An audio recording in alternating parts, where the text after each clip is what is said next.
Hello guys and welcome back to the chess channel, and today I'm going to teach you the London system that you can play with the white pieces. Basically why this opening is so amazing is because you can play it against literally anything and you have a massive attack and you develop all of your pieces. So your ideal setup is d4, bishop f4, knight f3, pawn e3, bishop d3, pawn c3, and knight to d2. This is your ideal setup as you see here. So this is what you really want to achieve in every game that you play with the London. And basically it works so well, especially when people castle kingside. And even people who are higher level against you will can still potentially lose against you, or you'll at least put up a very good fight against them.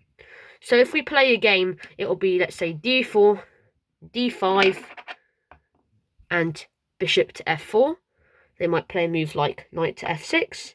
You can now play a move like knight to f3. They might play a move like knight to c6.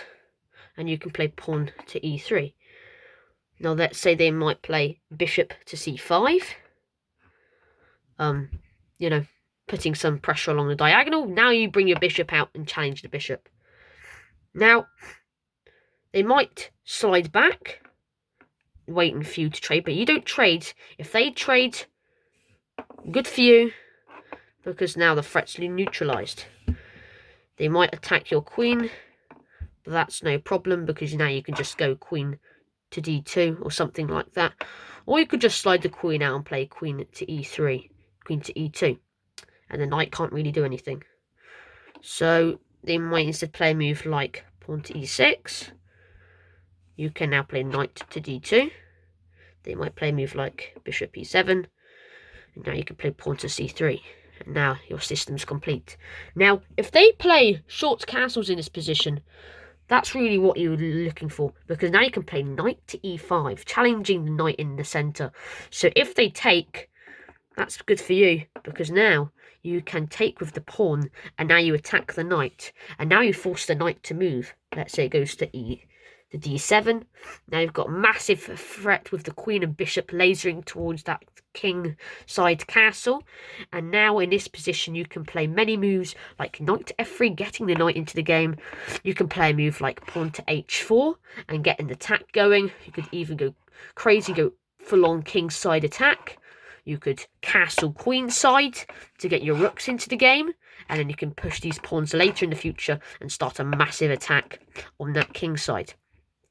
And there's another thing that you have to be wary of in the London system, and I'm going to show you this right now once I've got all the pieces back together.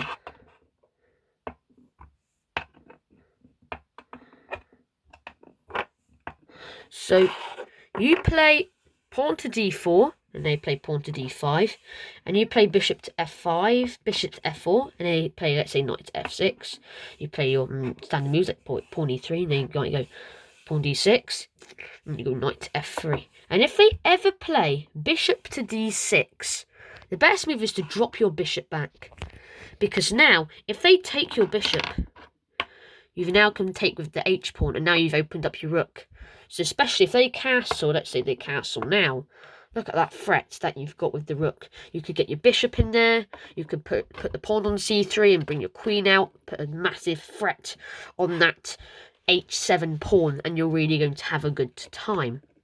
And this is why I love playing the London system. Because your opponents can't really do anything against it. Because if you know exactly what to do and how to play against certain moves that your opponent might throw at you, you're going to have a really good time. And you're going to enjoy crushing your opponents with massive kingside attacks.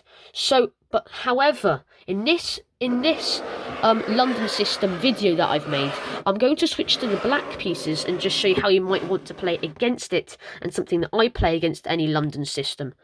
So for example, they might play they'll play pawn d4, and now you're going to play pawn, let's say pawn to d5, and they're going to go bishop f4, standard London system moves.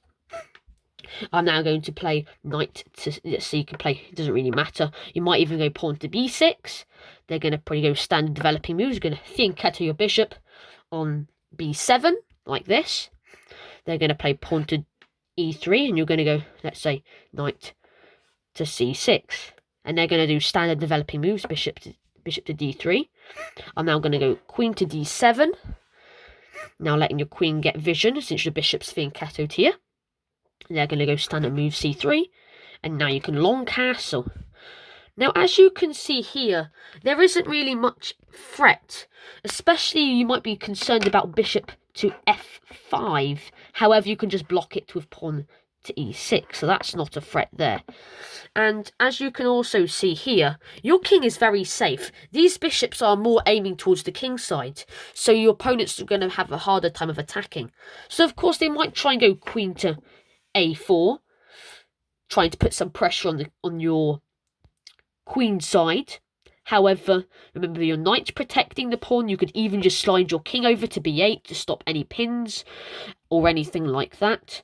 And also, you have a really good position, since your opponent, well, they can't really, the bishop isn't really attacking any pawn. It's going to have to really get in there, like they might play bishop to a6, just offering a trade.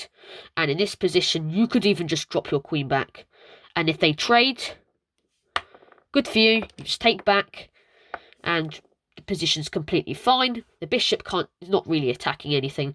The queen can't attack the knight because it's protected. And you're just having a fantastic time. You can maneuver your queen, get maybe double the rooks, get your kingside pieces out. Let's say like e6, bishop e7, knight to f6, and bring your rook into the game. And you're going to have a fantastic time playing against the London system. Thank you very much for watching this video, guys. I hope you enjoyed it. Please like and subscribe if you did. Thank you.